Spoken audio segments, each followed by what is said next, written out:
Hello, welcome again to RC-558, Special Topics in Rehabilitation, with a special emphasis in this class in rural rehabilitation. Again, I'm Dr. David Beach, adjunct faculty with the graduate program in rehabilitation counseling. And in this lecture, we're going to talk a little bit more about just the current status of rural America in terms of its citizens. In a previous lecture, we discussed just the dispersion, or where is rural America if you were to look at a map of the United States. In this lecture, we're going to talk a little bit more about the people that live there and what it looks like, what their experience is. There is a supporting PowerPoint along with this lecture.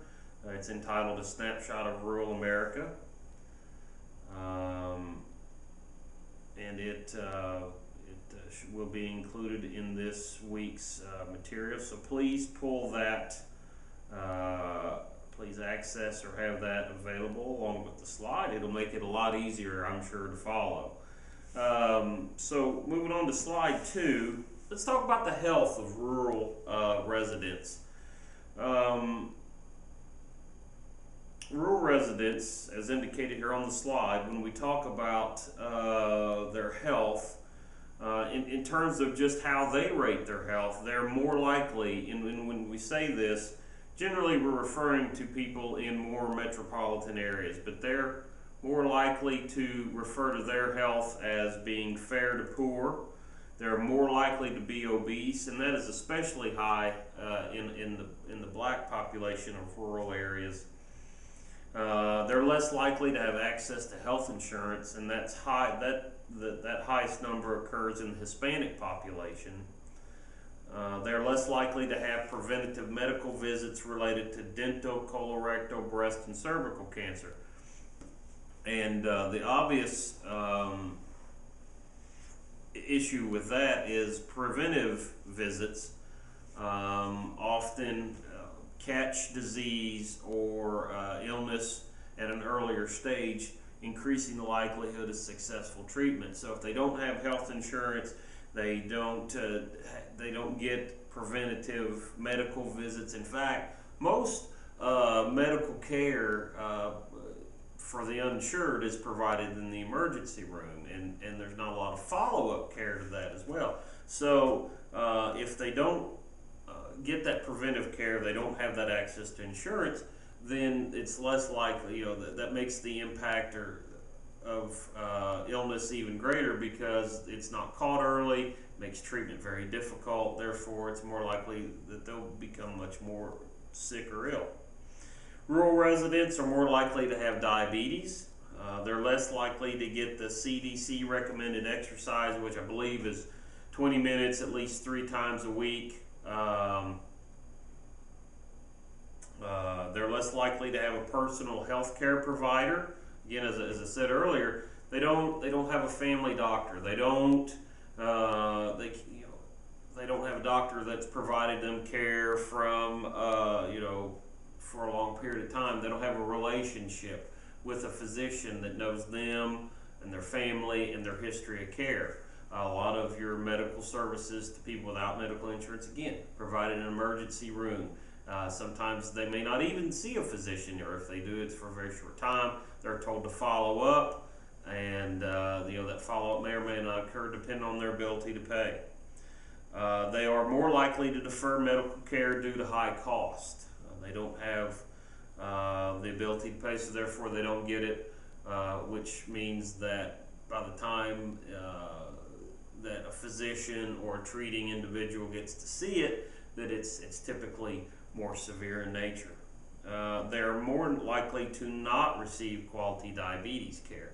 And if you've ever worked with that population, you know that constant care, constant monitoring is critical in keeping the functioning of those individuals at its highest. That if you don't keep a handle on that, you don't constantly monitor, watch your diet, that the health and well-being of that individual can go south fairly quickly. When you're looking at rural residents, they have higher rates of age-adjusted mortality, disability, and chronic disease than their urban or metro counterparts. This varies by region. You will see it, there are different rural areas which much more severe. That east Appalachia, certain parts of the South. But basically what that statement means is that even when you take into account age, persons in rural areas don't live quite as long. They have higher incidence of disability, and they're much more sick. We're looking at urban populations. We talk about rural areas, and a lot of the industry, a lot of the employment, or especially the past 40 or 50 years, has been related to farming, or actually longer than that. But farming has been the staple of rural areas, especially in terms of employment. The problem with that is it has one of the highest occupational fatality rates of all occupations. And farm children also have high fatal accident rates. So in what is the basis of their economy, or a linchpin of their economy, it's very dangerous, and it's very physical work, and many people get injured doing this work. Farmers are at a high risk for a lot of work-related lung diseases. A lot of the chemicals they're around cause the exposure over time, make things much worse as far as their health concerned. Noise-induced hearing loss. Farm machinery is very loud. Skin diseases, certain cancers because they've been exposed to chemicals, and prolonged sun exposure.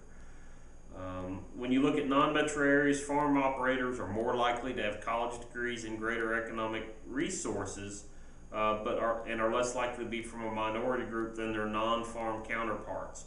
So it's not like your farmers are educated, but there is a population who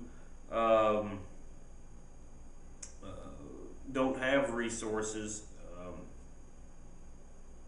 for a lot of health services. So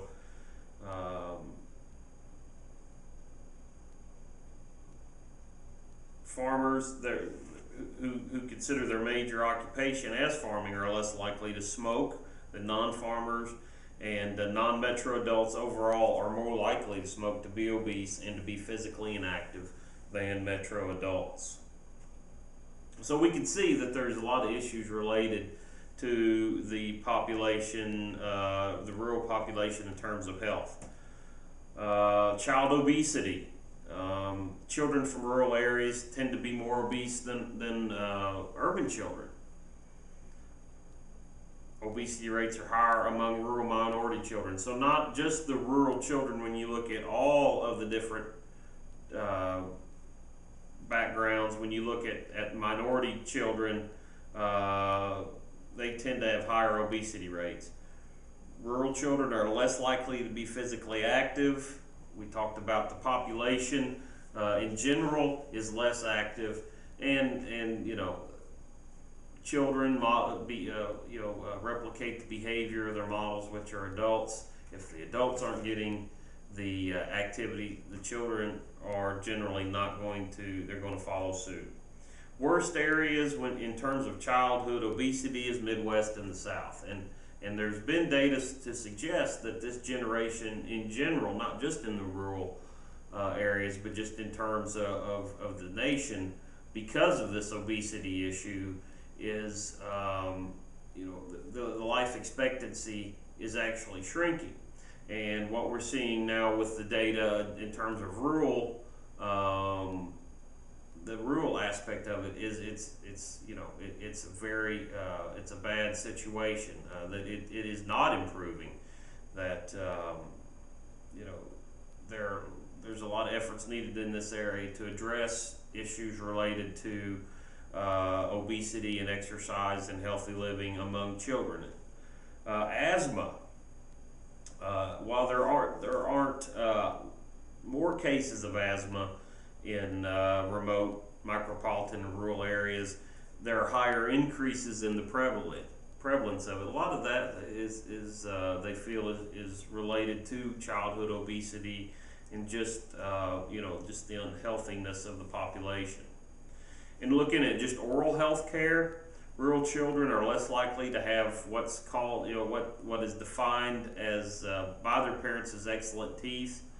Black rural children tend to have the worst based on parental ratings, self-reported. Children with special health care needs in rural areas are less likely to have teeth in excellent condition as well.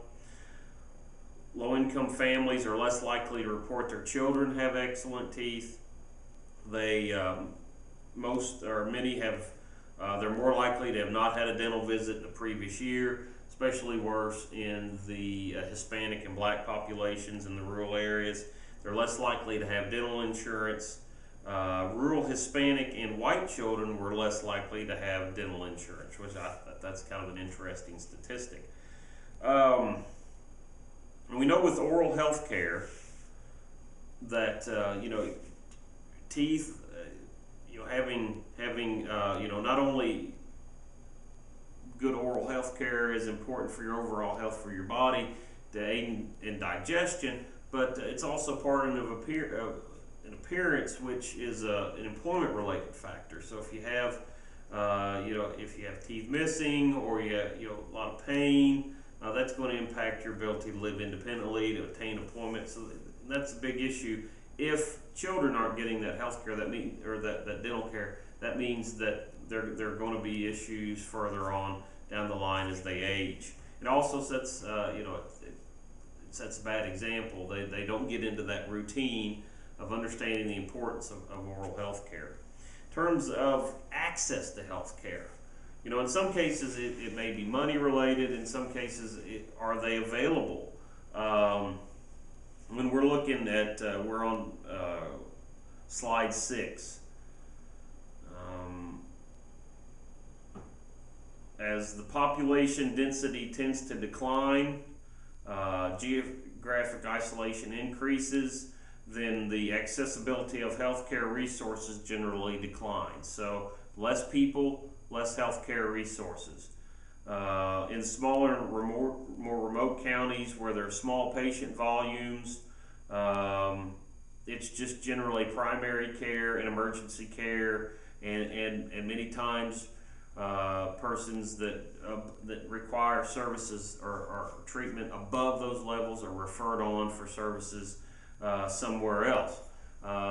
If they're lucky, it's an hour or two. If they're not, it may be 3-4 hours, a plane ride, etc.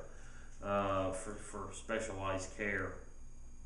So it costs them a lot more to access that care because they have to travel there.